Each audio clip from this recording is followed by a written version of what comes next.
Okay, so a lot of you out there listening are thinking about heading into the classroom, and I bet you're also thinking about this ABCTE PTK exam.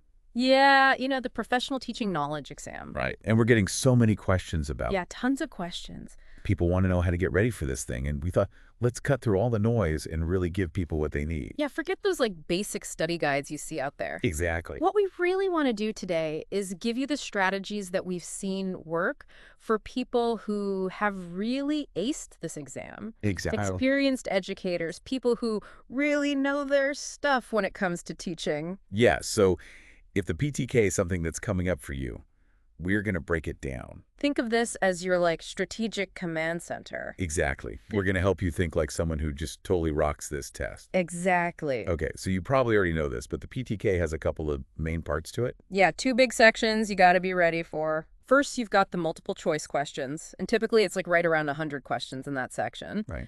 And then you've got the essay part of it, which they call the constructed response. Yes, and that's where you really get to apply what you know. Exactly. You're given a teaching scenario, and you have to kind of think it through and write about it.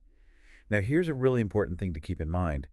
This exam, it's not just about, memorizing a bunch of facts and definitions. Yeah, it's not a memory test. It's really about how you think, how you apply your understanding of teaching in real classroom situations. Right. Can you take what you know and use it to make good decisions in a real classroom setting? And that's what we're going to focus on today. Exactly. How to think like an effective educator, even when you're under pressure. Because let's be honest, on test day, there is some pressure. Absolutely. All right, so let's jump right into those multiple choice strategies. Yeah, let's do it. This is where I think putting yourself in the shoes of an experienced teacher can really give you an edge. Oh, absolutely. The questions are going to cover some really crucial areas. Yeah, the things you do every day in the classroom. So things like how to manage your classroom effectively, how to make sure your lessons are really reaching all the different kinds of learners you have. Differentiated instruction, yeah. Right, and understand all the ways you can assess student progress and keep your students engaged. Keeping them excited about learning. Exactly. Now, what's interesting about these multiple choice questions is that you might see a couple answers that seem pretty good. Yeah, you'll look at them and think, well, those both make sense. Right. So it's not always about finding one right answer. It's about finding the best answer. Right, because there might be a couple that could work, but there's one that's really the most effective. The one that a really experienced, thoughtful teacher would choose. Okay, so how do we approach this? What's the expert level thinking here? So here's a tip that can really help you as you're looking at those answer choices. If you see any answers that seem like a reactive response to a situation, you want to eliminate those. Interesting. So reactive meaning what? Like they're just dealing with a problem after it's already happened. I see. Instead, you want to look for answers that show a proactive approach. All right. Answers that show you're thinking ahead, preventing problems before they even come up. So being prepared. Exactly. It's like the PTK isn't testing you on whether you can clean up a spill. It's testing you on whether you knew how to prevent the spill from happening in the first place. I like that analogy. Right? So think about setting up those clear routines in your classroom. Right. Understanding your students' needs, being ready for those challenges before they pop up. That makes a lot of sense. And you also really want to lean towards those answers that reflect student-centered learning. Yes. That's huge, right? Yeah. Putting the students at the center of everything. Absolutely. And look for answers that are grounded in research, things that have been shown to actually work in real classrooms. Those evidence-based practices. Okay, so as we're looking at these multiple choice options, are there any keywords or phrases that should kind of jump out at us as this is probably the best answer? Yes, definitely keep an eye out for certain terms that often signal a deeper understanding of teaching. Give us some examples. Okay, so one term you'll see a lot is formative assessment.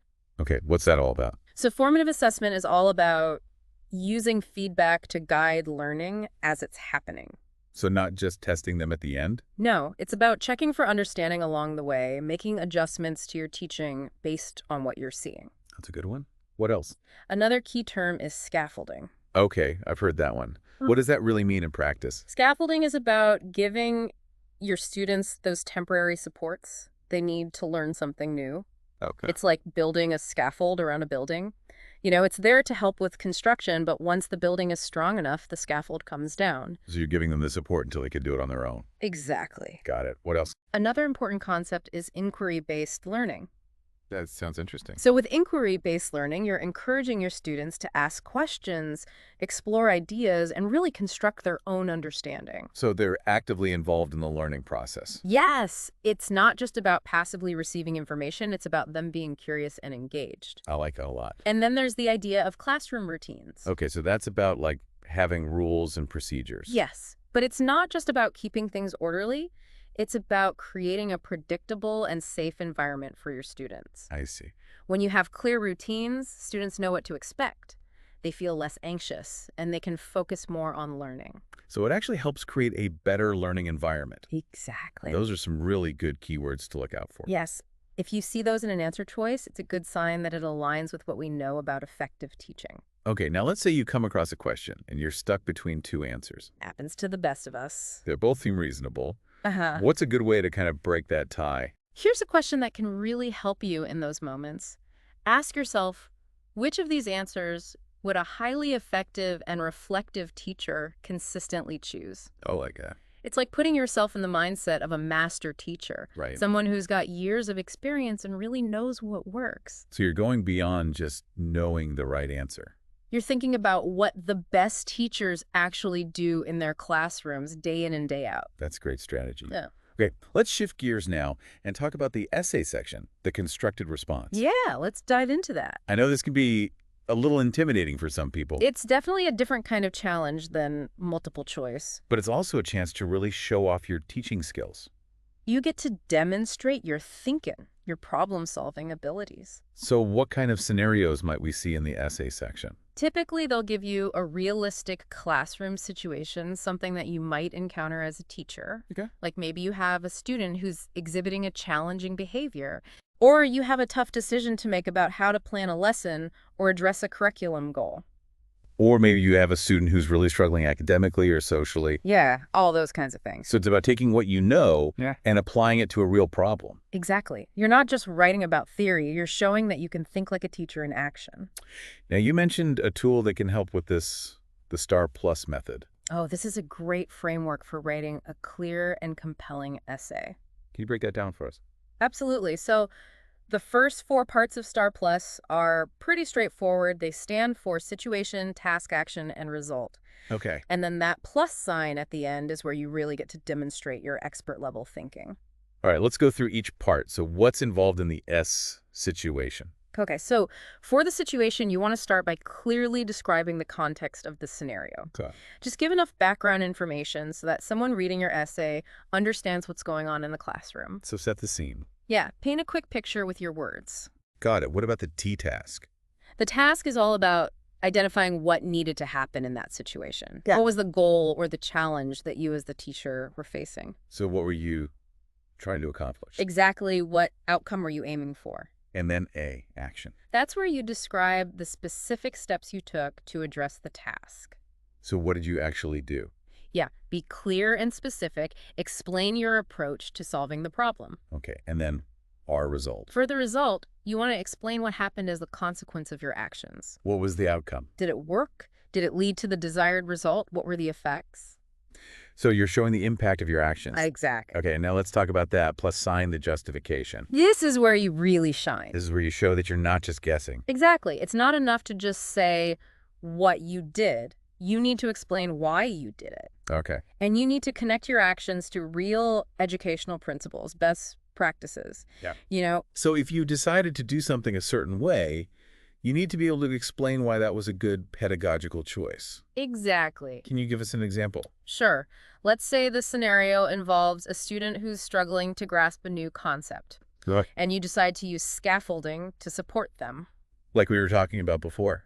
Right. So in your justification, you might say something like, I chose to use scaffolding because Vygotsky's zone of proximal development emphasizes the importance of providing temporary support to help students learn within their zone of potential development. Ah, so you're connecting your actions to a well-established theory. Right. And that shows that you're not just making things up, you're making informed decisions based on your understanding of how students learn. I see. And you can do the same thing for other scenarios. Like if you're talking about classroom management, you could connect your actions to principles of positive behavior interventions and supports. Right, so you're showing that you understand the research behind these strategies. Exactly. And that's what takes your essay to that next level. It shows that you're not just telling a story, you're demonstrating pedagogical reasoning. Precisely. Okay. And you also mentioned formatting. Yeah, how you present your ideas matters. So how should we structure our essays? Definitely use paragraphs, keep it organized. Okay. Start with a short introduction that sets the context and outlines your overall approach. Okay. Then use the body paragraphs to develop your key points using that STAR plus framework for each aspect of your response. And each paragraph is like one step of the STAR plus. Exactly. And then wrap it up with a concise conclusion that summarizes your actions and what you expect the impact to be. So clear and organized. Yes. This structure will make your essay much easier to read, and it'll also help you stay focused and make sure you're hitting all the key points. That's great advice. All right, so we've got some really solid strategies for both the multiple choice and the essay sections. Yeah, we've covered a lot of ground. Now let's talk about putting it all together through practice. Yeah, practice is key. You made a great analogy earlier to athletes training for a competition. Absolutely. You wouldn't expect to run a marathon without putting in the miles. Right, so how should we be approaching practice for the PTK? Here's a key recommendation. Take at least 3 full-length practice tests under timed conditions. So make it as real as possible. Exactly. You want to get used to the pressure of the clock. You want to build up your stamina. Okay. And it'll also help you get a feel for the pacing. How much time you can spend on each question. So you don't run out of time at the end. Exactly. Now it's not enough to just take the practice tests, right? No, that's just the first step. The real learning comes after. It's all about analyzing your mistakes. So how do we do that effectively? Okay, so here's a tip that can really help create a notebook or a spreadsheet or something where you can track your errors. Okay. Every time you get a question wrong, write down why you think you missed it. So figure out where you went wrong. Exactly. Was it because you misread the question? Did you not understand a key concept? Or is it a timing issue? So you're looking for patterns. Yes, because once you start to see those patterns, where you need to focus, you're studying. And you turn those mistakes into learning opportunities. Exactly. I love that you also talked about doing some scenario-based study sessions. Yeah, this is a great way to make your studying more active. So instead of just passively reading about different teaching theories. Which is important, don't get me wrong. Yeah. But you also want to be able to apply that knowledge. Right. So how do we do that? Okay, so let's say you're studying differentiated instruction. Okay. Instead of just reading about it, try asking yourself questions like, imagine you have a student in your class who's always finishing their work early while other students are still struggling. How would you differentiate your instruction to meet both of their needs? That's a good one. Or what if you have a student with an IEP who's having trouble accessing the main lesson? What modifications or supports could you put in place? So it's about putting yourself in those real classroom situations. Exactly. It's Yeah. about problem solving and making decisions like a teacher. And to make this even more powerful. Yeah, here's another tip. Okay. Try answering these scenario-based questions out loud. Oh, interesting. Or even write down your responses using that STAR Plus framework we talked about for the essay. So you're practicing how to explain your reasoning. Yes, because that's so important for both the multiple choice and the essay sections. It's about connecting those dots between what you know and how you would actually teach. Exactly. And the more you practice, the more fluent you'll become in your thinking and your writing. That's really good advice. So we've talked about studying effectively, practicing effectively. Now, let's talk about test day. Yeah, game day. What's our expert plan for making sure we perform our best? Okay, so first things first, you got to be well rested. Absolutely. Aim for at least 7 or 8 hours of sleep the night before the exam. No all-nighters? No cramming all night will just make you tired and foggy on test day. Right. And make sure you have a good breakfast. Yeah, what's a good test day breakfast? Something light, but balanced with some protein for energy and some complex carbs to keep your brain sharp. Okay, give us some examples. So think like eggs with whole wheat toast oatmeal with some fruit and nuts, or Greek yogurt with granola. Sounds delicious. Avoid those sugary cereals or anything too heavy or greasy that might make you feel sluggish. Right. Fuel your brain properly. And then think about the logistics of getting to the testing center, or if you're taking it online, make sure your tech is all set up and working. Yes. Arrive early, log in early, give yourself plenty of time to settle in. You don't want to be rushing or stressing about technical difficulties right before the exam starts. Exactly. And once you're in that test-taking mode, how do we manage our time effectively? Pace yourself from the very beginning. Okay. Don't rush through those first few questions. Take your time. Read carefully. Make sure you really understand what's being asked. That makes sense. Because if you start out feeling rushed, you're more likely to make careless mistakes. And what about when we hit those really tough questions that we just don't know the answer to. Don't panic. Easier said than done. I know, but seriously, it's going to happen. You're going to come across questions that stump you. Right. Just take a deep breath and use those basic test-taking strategies we talked about. Like what? Start by eliminating any answers that you know are wrong. Okay. Then reread the question carefully. Look for any hints or keywords you might have missed. And if you're still not sure, Make your best educated guess based on what you know about effective teaching. okay. It's always better to choose something than to leave it blank. Right. And if you're really stuck, just mark it and come back to it later if you have time. Sometimes a fresh perspective helps. Absolutely. And it's important to remember that you don't have to be perfect. No one's expecting perfection. The goal is to be prepared to think critically and to apply your knowledge in a thoughtful way.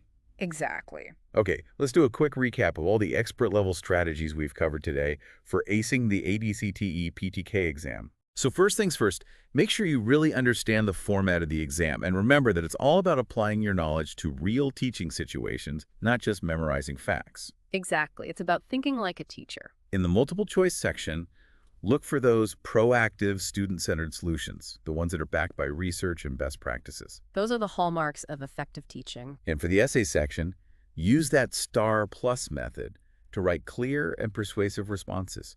Make sure you're justifying your actions and connecting them to solid educational principles. And don't forget about practice. Practice, practice, practice. Take those full-length practice tests, analyze your mistakes, look for those patterns, and do some scenario-based studying to really solidify your understanding. And on test day, Get a good night's sleep, eat a healthy breakfast, arrive early, pace yourself, and don't panic. solid advice. This has been so helpful. My pleasure. I know there's so many of you out there who are passionate about becoming teachers and making a difference in students' lives. And that's amazing. It's a wonderful profession. It really is. So if you found this deep dive valuable, please consider sharing it with your fellow aspiring educators. Yeah, spread the knowledge. And if you have any questions as you continue your preparation, please don't hesitate to reach out to us. We're here to support you. Until next time, stay focused, stay motivated, and go crush that exam.